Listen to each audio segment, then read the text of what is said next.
Меня зовут Изет. Живу по Татарской улице, 39 номер. Обращался в Госкомнас дважды. Сказали, что никаких этих нету, надо ждать, пока какой-то будет другой закон какой-то выйдет. Скажем, что право собственности не получается.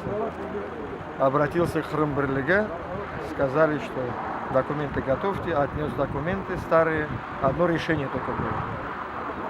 И вот теперь Хрымберлиге, как он сказал, мы не государственность, а помогаем.